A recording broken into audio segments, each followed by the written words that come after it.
नमस्कार, आप देख रहे हैं लोकहित न्यूज चैनल और आज हम आपको बताने जा रहे हैं एक और खास खबर। कुछ दिन पहले भाजपा के पूर्व नगर सेवक अरविंद शेट्टी ने विधायक प्रताप सरनाईक पर गंभीर आरोप लगाते हुए एक वीडियो सोशल मीडिया पर पोस्ट किया था, जिसमें दिखाई दे रहा था कि वो अपने कपड़े उतारकर विधायक प्रताप सरनाईक पर काफी गंभीर आरोप लगा रहे हैं। और इसी आरोप प्रत्यारोप के बीच कल पूर्व विधायक नरेंद्र मेहता ने काशीपुरा पुलिस थाने पर एक मोर्चा लेकर गए थे और उन्होंने पुलिस पर दबाव बनाया कि इस पर कार्रवाई करते हुए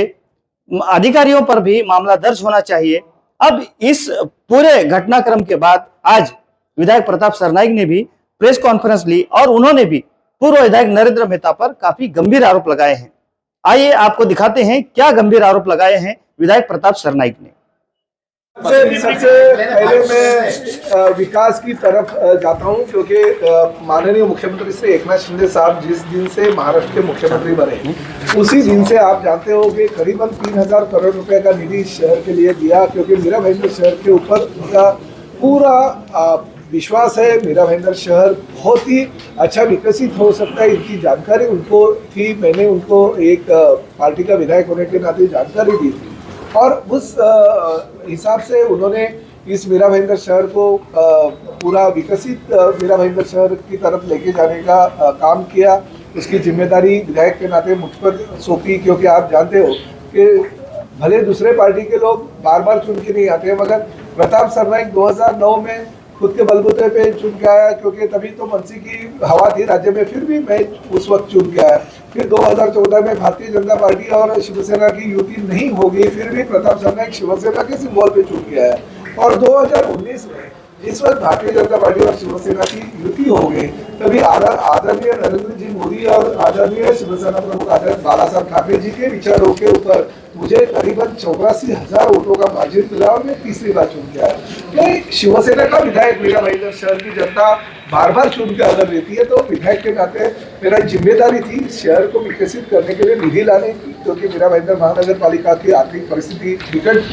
फिर मैंने 3000 करोड़ के आसपास जो निधि मंजूर की, उसमें 1800 करोड़ रुपए के करीबन रास्ते थे, जिसमें महापालिका का भी योगदान था। फिर 1200-1300 करोड़ रुपए के उसमें लता मंगेशकर नाट्यगृह था, हमारे इंदिरा बाबूराव सरनाईक कैशलेस हॉस्पिटल था, हमारे घोड़बंदर किला था, शिवाजी महाराज का पुतला था, साथ ही में हमारे लता मंगेशकर के नाम का संगीत गुरुकुल, 4 तरन तालाब, सभी धर्मों के और सभी समाज के लिए हम लोग भवन का निर्माण कर रहे थे। बहुत सारे उद्यान निर्माण हो गए। 50 करोड़ रुपए के आसपास की राशि ये हमारे कुएं को पुनर्जीवित करने के लिए मिला। 150 करोड़ रुपए का निधि जो हमें घोड़बंदर जो खाड़ी किनारे विकसित करना है उसके लिए मिला। 100 करोड़ का निधि जो है चेना river front, Sabarmati river front के धरती पे विकसित करना है उसके लिए मिला। 50 करोड़ रुपया पूरी शमशान भूमि, कब्रिस्तान और दफन भूमि के लिए एक प्लॉट अलॉट होने वाला है उसके लिए मिला, और बाकी की शमशान भूमि के रिपेयरिंग के लिए किया। कचरा का प्रकल्प है उसके लिए 50 करोड़ मिला। तो ये सभी चीजों के लिए निधि राज्य शासन से मिलती थी। तो कुछ लोगों के दिल में और पेट में ऐसा दर्द निर्माण हो गया कि अगर प्रताप सरनाईक ही सब करेगा तो हमारा क्या होगा। तो उस माध्यम से कुछ ना कुछ ढूंढ रहे थे वो लोग, और ढूंढने से कुछ मिला नहीं। तो MMRDA के माध्यम से, जिसे गांव खेड़े में, आदिवासी पाड़े में हम कंक्रीट रोड लेके जा रहे हैं, जो से आज तक बहुत सारी पार्टियों की सत्ता महानगर पालिका में थी, मगर वो 14 नंबर का वार्ड जो है वो विकसित नहीं हुआ था। आज आप देख रहे हैं माशेजा पाड़ा, मांडवी पाड़ा, 4 नंबर एकड़, 4 एकड़, 7 एकड़ में करीबन कंक्रीट रोड बहुत बड़े पैमाने पे निर्माण हो रहे हैं। ये चेना गांव का भी वो कंक्रीट रोड का काम जब भी चालू था। किसी भी होटल और किसी भी बार को कोई तोड़ने की महानगर पालिका की भी इच्छा नहीं थी। सिर्फ जो आइलैंड बन रहा था उसमें 2 फुट की दीवार अगर बन रही थी, तो उसका विरोध करने के लिए अगर कोई आता था और उसका बैकग्राउंड अगर देखे तो 14 लेडीज बार, पीटा, पोस्को जैसे गुना उसके ऊपर है। 4 से 5 उनके ऊपर ये जो लॉजिंग बोर्डिंग है वो उनका व्यवसाय है। बहुत सारे होटल वाले अभी आए, उन्होंने बोला साहब लास्ट टाइम आपने लेटर दिया था, लेटर देने के बाद में हो गया, उनका तो कुछ नुकसान नहीं हो गया, हमारा ही नुकसान हो गया, और महानगर पालिका और यही मिडिल में लाके करोड़ों रुपए हमसे लिया। ये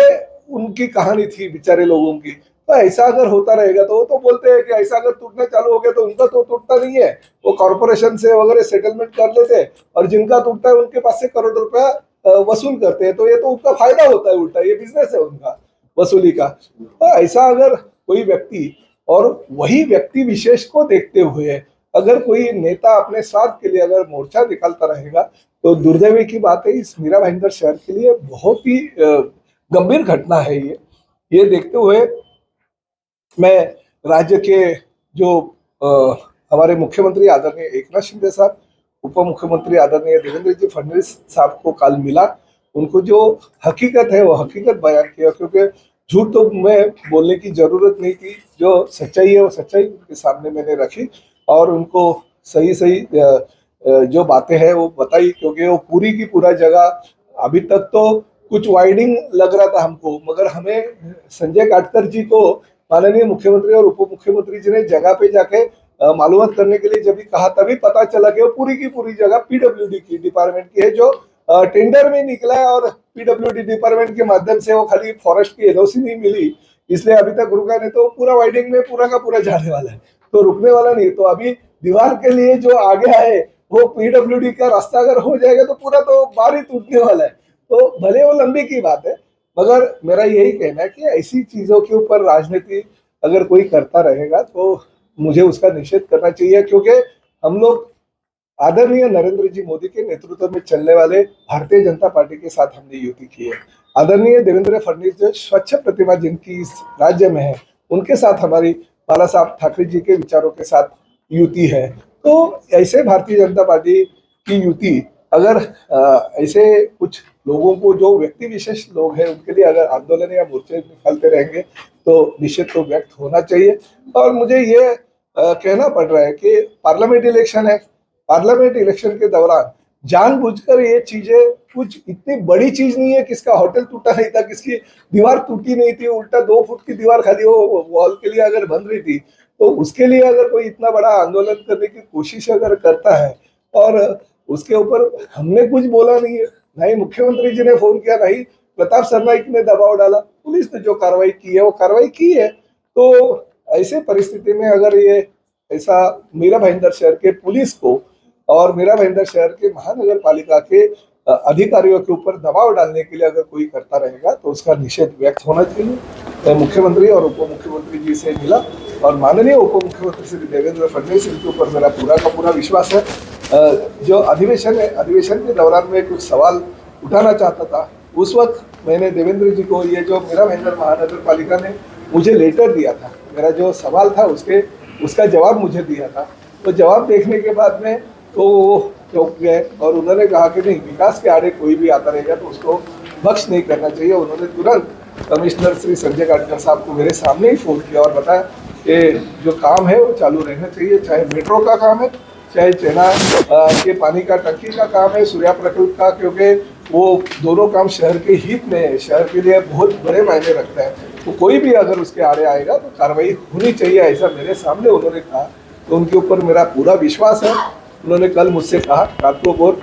देर रात हम मिले, मुख्यमंत्री जी भी थे, उप मुख्यमंत्री जी भी थे, और उनको मैंने कहा कि लोकसभा का इलेक्शन है, हमें सब लोगों को आदरणीय पंतप्रधान नरेंद्र मोदी जी को तीसरी बार चुन के लेके आना है और नरेंद्र मोदी जी पंतप्रधान बनना ये हमारा सपना है, ना कि भारतीय जनता पार्टी के कार्यकर्ताओं का, बल्कि शिवसेना का सपना है। और वो सपना टूटने के लिए अगर कोई ऐसे कोशिश करता रहेगा तो उसका हम लोग निषेध करते हैं। उन्होंने तुरंत मुझसे कहा कि मालूमात जो है वो मैं निकालता हूँ। उन्होंने मुख्यमंत्री जी ने आदरणीय पुलिस कमिश्नर साहब से बात की, पूरी डिटेल जानकारी दी, संजय काटकर जी को पूरा अहवाल देने के लिए कहा। तो ये जो चीज़ें हो रही थी उसके ऊपर 101%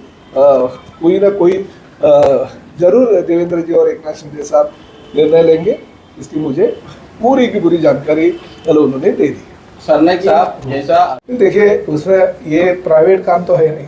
ये तो MMRDA का और महानगर पालिका का संयुक्त काम है। तो हमारे पीए, अगर मैंने उधर जाकर के पीए को मेरे को बोला था, क्योंकि मैं पहुंच नहीं सकता था इधर, कोई उन्होंने जो कपड़े उतार के चालू किया था नौटंकी, तो मैंने मेरे पीए को बोला था जाके देखिए भाई क्या है। और मेरे पीए वो वीडियो में आपने ये भी दिखा रहेगा कि बाबा संभालो, क्योंकि वो दारू के नशे में तर होके अगर वो कपड़े उतारता रहेगा, तो मेरे पीए ने तो उनको बोला कि भाई संभालो, आप देखा रहेगा, अन्ना रुक जाओ, अन्ना रुक जाओ। वो तो उनको रिक्वेस्ट कर रहा था। तो ये रिक्वेस्ट के लिए हमने भेजा था कि बाबा ऐसे ये मत करो, क्योंकि वो सब आपके जैसे कुछ लोग वीडियो निकाल रहे थे, तो वो उनको संभालने के लिए, आखिर हमारे सहयोगी पार्टी का वो माजी सदस्य है, तो उसको संभालने के लिए मेरे पीए को मैंने खुद भेजा था। और वो आप वीडियो में देखा रहेगा, वो मेरा पीए कुछ भी वो धक्का मार रहा था, फिर भी कुछ गलत एक्शन उन्होंने लिया रहे, उसको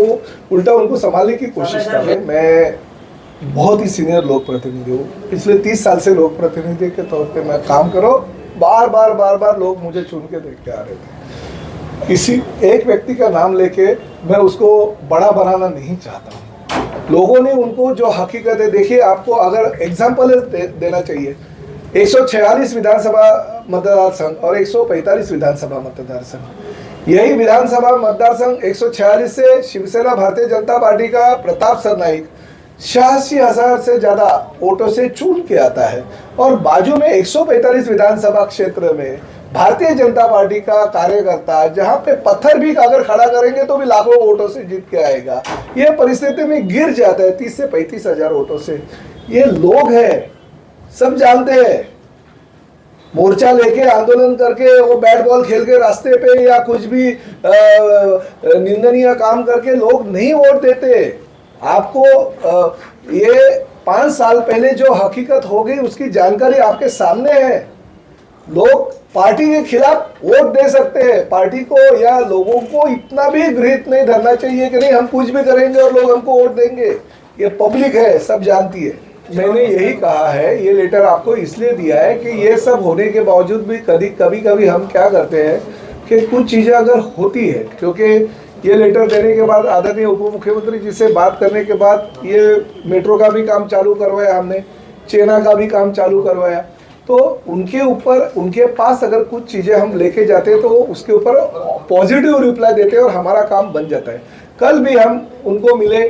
उन्होंने यही कहा, मुख्यमंत्री जी भी थे, उप मुख्यमंत्री जी भी थे, उन्होंने कहा जो भी है मेरे पास आके जो भी समस्या है उसका कथन करो, मैं उसके ऊपर निर्णय लूंगा। तो उनके ऊपर विश्वास मेरा है। ये लेटर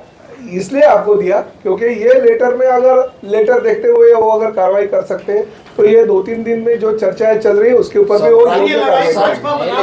बिल्कुल नहीं। भाजपा किसी एक व्यक्ति विशेष की नहीं है, शिवसेना भी किसी एक व्यक्ति विशेष की नहीं है। प्रताप सरनाईक विधायक शिवसेना का है, मगर जो कल का मोर्चा हो गया वो भारतीय जनता पार्टी के लोग ही बोल रहे हैं कि वो मोर्चा भारतीय जनता पार्टी का नहीं था, बल्कि किसी एक व्यक्ति विशेष का था, जिसके बलबूते पे कुछ लोग, चांडाल चौकड़ी जो है उसके पास थी, कुछ होटल वाले हमारे पास आए थे। अभी मैंने उनके साथ बात की, उन्होंने यही कहा कि हमारे होटल के स्टाफ को भी बोला कि तुम्हारे होटल में 100 लोगों का स्टाफ है, चलो रात को 3-4 बजे तक चलता है तो सुबह सुबह स्टाफ को भेज दो। कुछ महिलाएं भी उनको उन्होंने बोला था, मगर महिलाओं ने बोला नहीं, हम भारतीय जनता पार्टी के कार्यकर्ता है, हम बिल्कुल आएंगे नहीं। फोन एक को किया गया भारतीय जनता पार्टी के पदाधिकारियों को, उन्होंने मुझसे आके बताया कि नहीं हम ये मोर्चे में नहीं गए क्योंकि भारतीय जनता पार्टी का मोर्चा नहीं था। नहीं, ये व्यक्तिगत लड़ाई ली है तो ये व्यक्तिगत लड़ाई के ऊपर जो भी है आदरणीय ये देवेंद्र फडणवीस जी और मुख्यमंत्री एकनाथ शिंदे जी बराबर निर्णय लगे और उनके ऊपर वो जो भी निर्णय लगे हमारे लिए बंधनकारक हो। तो देखा आपने, इस प्रकार से शिवसेना विधायक प्रताप सरनाईक ने प्रेस कॉन्फ्रेंस लेते हुए काफी गंभीर आरोप लगाए हैं। साथ ही उन्होंने पत्रकारों को कुछ जानकारी भी मुहैया कराई, जिसमें बताया गया कि मीरा भाईंदर शहर में कुछ विकास कार्यों का जो काम चल रहा था उसे रोका गया है, तो उसमें किसका हाथ है और इस कामों को, ये विकास कार्यों को रोकने के लिए कौन व्यक्ति है, इन सारी बातों की जानकारी दी। हालांकि उन्होंने नरेंद्र मेहता का खुलकर नाम नहीं लिया, लेकिन अब मीरा भाईंदर शहर में राजनीतिक आरोप प्रत्यारोप का दौर चला हुआ है और एक तरह से जनता का मनोरंजन भी इसमें काफी होता हुआ दिखाई दे रहा है। अब देखना होगा कि इस राजनीतिक नौटंकी में आगे और क्या देखने को मिलता है और जनता का और इसमें कितना मनोरंजन हो पाता है, ये देखने वाली बात होगी। इस बारे में आगे जो भी अपडेट्स होंगी हम आपको समय समय पर बताते रहेंगे। आप बने रहिए हमारे साथ। देखते रहिए लोकहित न्यूज चैनल और हमारे चैनल को सब्सक्राइब करना भी ना भूलें। धन्यवाद।